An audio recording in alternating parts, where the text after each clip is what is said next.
నమస్తే. ఎన్నో ఆధ్యాత్మిక కార్యక్రమాలు నిరంతరం మన ఛానల్‌లో ప్రసారం అవుతూనే ఉంటాయి.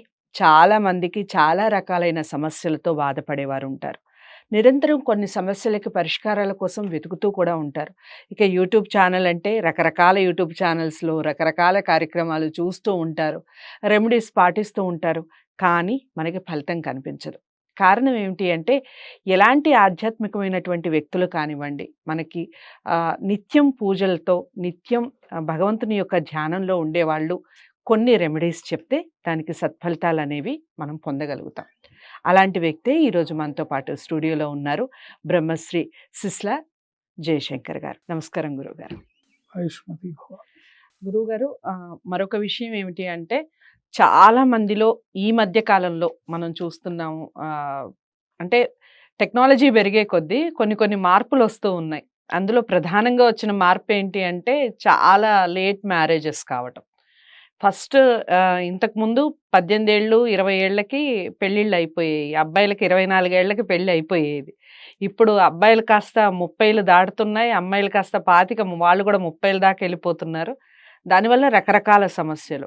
ఫస్ట్ మ్యారేజ్ లేట్ అవ్వటం, తర్వాత పెళ్ళైన తర్వాత కూడా సరిగ్గా కలిసి లేకపోవడం, తర్వాత వాళ్ళకుండేటువంటి జీన్స్ ప్రాబ్లమ్స్ కానివ్వండి, పిల్లలు కలగకపోవటం, ఇలా దాంపత్య సుఖం లేకపోవడం, డైవర్స్ అవ్వడం, చాలా ఇష్యూస్ అనేవి ఈ మధ్య కాలంలో అసలు ఎక్కువగా వింటున్నాం. 10 పెళ్ళిళ్ళు జరిగితే అందులో 5, 6 ఫెయిల్ ఎక్కువగా వినపడుతూ ఉన్నాయి. కారణం ఏంటంటారు? సక్రమంగా మళ్ళీ మనం కాస్త పాతకాలానికి వెళ్ళిపోయి అలాంటి జీవన విధానం అందరిలో ఉండాలి అంటే ఏదైనా మంత్రం కానివ్వండి. మీరు చెప్పిన సమస్యలన్నీ కూడా ఇవాళ మనం మాట్లాడుకునే సమయానికి అవి పాత సమస్యలు. అవును. ఇప్పుడు లేటెస్ట్ సమస్య ఏంటంటే అసలు పెళ్లి వద్దంటున్నారు. అయ్యో రామా! ఇదెక్కడ గోల. ఆ! పెళ్లి అవసరమా అని అడుగుతున్నారు. హ్మ్. నేను చూశాను, అలాంటి ఆడపిల్లల్ని చూశాను, అలాంటి మగపిల్లల్ని చూశాను. హ్మ్. పెళ్లి చేసుకొని సుఖపడిన వాడు ఎవడు అని అడుగుతున్నాడు మగపిల్లాడు. హ్మ్. పెళ్లి చేసుకొని ఏం సాధించాలి, నేను ఉద్యోగం చేసి సంపాదించి మళ్ళీ వెళ్ళి వాళ్ళ ఇంట్లో వంట చేసి వాడికి పెట్టాలా అని అడుగుతుంది అమ్మాయి. అసలు దానికి బెస్ట్ ఎగ్జాంపుల్స్ వాళ్ళ పేరెంట్స్ అవుతారు కదా! పెళ్లి కాకపోతే వాళ్ళెక్కడి నుంచి వస్తారు?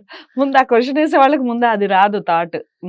ఏమవుతుందంటే కాలమాన పరిస్థితులను బట్టి, గ్రహస్థితిని బట్టి వాళ్ళకి ఆలోచనలు వస్తున్నాయి. ముఖ్యంగా ఏంటంటే మన సనాతన ధర్మం సూచించిన దాన్ని అనుసరించి మన ధర్మాన్ని మ్, మన ధర్మంలో ఏమేం చెప్పారో అలా చేయకుండా, అంటే పురుషుడు సంపాదించాలి, స్త్రీ ఇంట్లో ఉండి కుటుంబ బాధ్యతలు నిర్వహించాలి.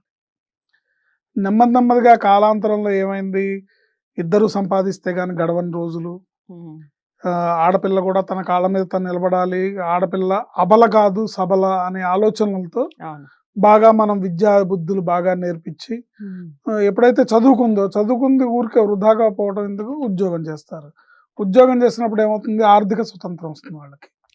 ఆర్థిక స్వతంత్రం వచ్చినప్పుడు ఏమవుతుంది, తన కాళ్ళ మీద తను నిలబడి ఒకళ్ళ కింద ఒకళ్ళతో పడాల్సిన మాట అవసరం కానీ, ఒకళ్ళతో ఇదివరకులాగా అత్తింటి ఆరళ్ళు, ఆడపడుచు సాధింపులు అవన్నీ పడ్డానికి ఎవరు సిద్ధంగా లేరు ఆడపిల్లలు. సో అవసరమా అనే రేంజ్ లో మాట్లాడుకుంటున్నారు.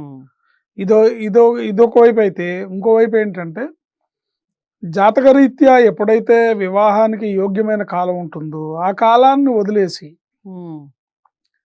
ఇప్పుడు కాదు నా ఎడ్యుకేషన్ పూర్తి అవ్వాలి, పోస్ట్ పోన్మెంట్ 1, పోస్ట్ పోన్మెంట్ 2 ఏంటంటే ఎడ్యుకేషన్ అయింది కానీ నేను సెటిల్ అవ్వాలి, లైఫ్లో మంచి జాబ్ రావాలి, నేను అబ్రాడ్ కోసం ట్రై చేస్తున్నా, యుఎస్ కోసం ట్రై చేస్తున్నా, రావాలి, వస్తే అప్పుడు ఆలోచిస్తా పెళ్ళి.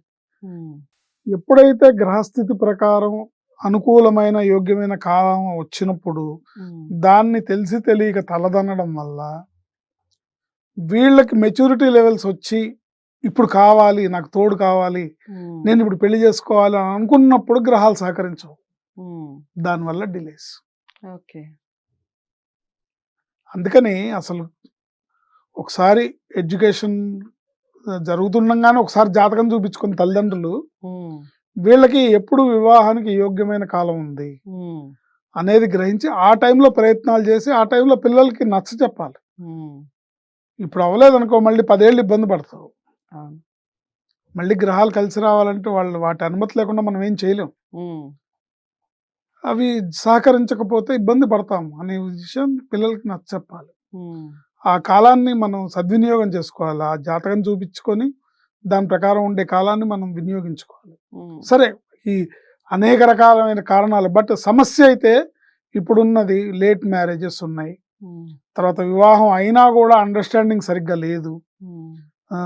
ఎంత తొందరగా పెళ్ళి అవుతుందో ఏంటి, ఎంత కనీసం ఫోటోషూట్కి ఇచ్చిన సమయం కూడా కాపురంలో అండర్స్టాండింగ్కి ఇవ్వట్లా.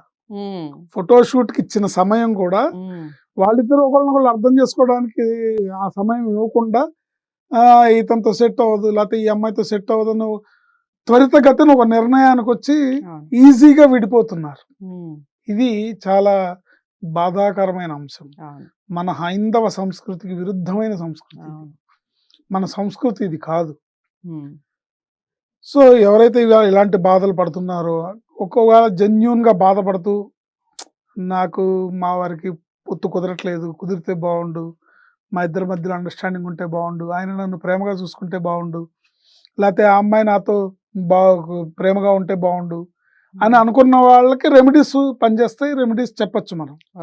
అలా ఎవరైతే అనుకుంటారో, పెళ్లి కావాలని తాపత్రయపడుతున్నారో, ఎవరైతే దాంపత్య సౌఖ్యం లేదు, దాంపత్యుల మధ్య అన్యోన్యత లేదు అని భావిస్తున్నారో, వాళ్ళందరూ కూడా ప్రతిరోజు కూడా చదువుకోవాల్సిన మంత్రం శ్రీం శ్రీయై నమః అనే శ్రీ మహాలక్ష్మి మంత్రాన్ని చదువుకోవాలి.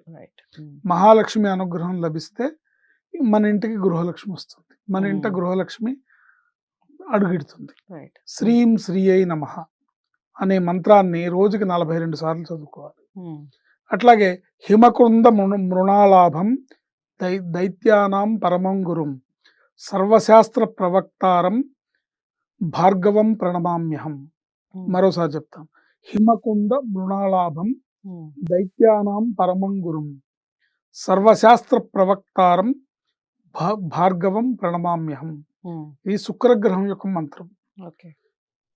శ్రీ మహాలక్ష్మి మంత్రం ఒక 42 సార్లు, ఈ మంత్రాన్ని ఒక 42 సార్లు ప్రతిరోజు జపించుకున్నట్లయితే త్వరితగతిన వీళ్ళ సమస్యలన్నీ పరిష్కారమై తొందరగా వివాహం అవుతుంది. వివాహం కాని వాళ్ళకి వివాహం అవుతుంది. వివాహం అయిన వాళ్ళ మధ్యలో, దంపతుల మధ్యలో అన్యోన్యత కుదురుతుంది. చక్కగా మంచిగా దంపతుల మధ్య అనురాగ ఆప్యాయతలు వెల్లివిరుస్తాయి. అట్లాగే ఈ మంత్రాన్ని కనీసం 9 శుక్రవారాలు చేసుకోవాలి. ఈ మంత్రాన్ని మొదలుపెట్టినాక ఒక శుక్రవారం నాడు మేడి చెట్టు వేరు ఔదుంబర వృక్షం అంటారు, మేడి చెట్టు వేరుని ఈ 2 మంత్రాలతో పూజించి, భార్యాభర్త ఎవరైతే అనుకూలంగా లేరో వాళ్ళకి గనక కట్టినట్టయితే చాలా బాగుంటుంది. అనుకూలంగా మారే అవకాశం ఉంటుంది. ఇద్దరు ధరించవచ్చు కూడా. కుడి చేతి భుజానికి గాని, కుడి చేతి మణికట్టుకు గాని, లేదా మెడలో గాని వేసుకోవచ్చు. మీకు మీరే చేసుకోవచ్చు. దీనికి ఎవరి దగ్గరికి వెళ్ళక్కర్లేదు, మీకు మీరే చేసుకోవచ్చు.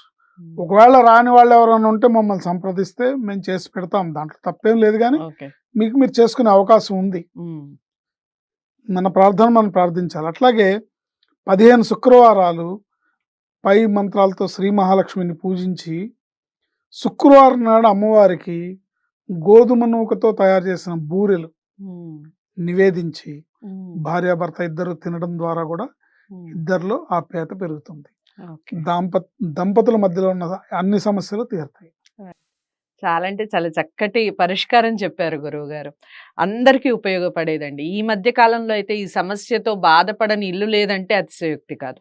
ఎవరో ఒకళ్ళు, మన ఫ్యామిలీలో ఎవరో ఒకళ్ళు మనకు తరాసు పడుతూనే ఉంటారు ఇలాంటి వాళ్ళు.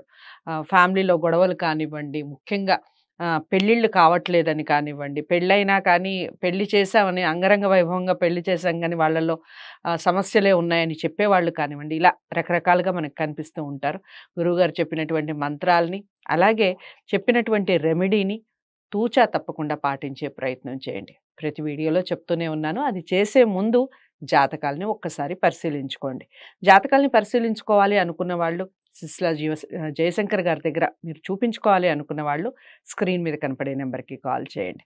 గురువుగారు మీరు అపాయింట్మెంట్ ఇస్తారు. చక్కగా మీ జాతకం చూసి మీరు ఎలాంటి రెమెడీస్ చేసుకోవాలి అన్న విషయాన్ని చెప్పడం జరుగుతుంది. వీడియోని లైక్ చేసి షేర్ చేయండి. ఛానల్ని సబ్స్క్రైబ్ చేసుకోండి. మరో సమస్యతో మళ్ళీ మీ ముందుకు వస్తాను.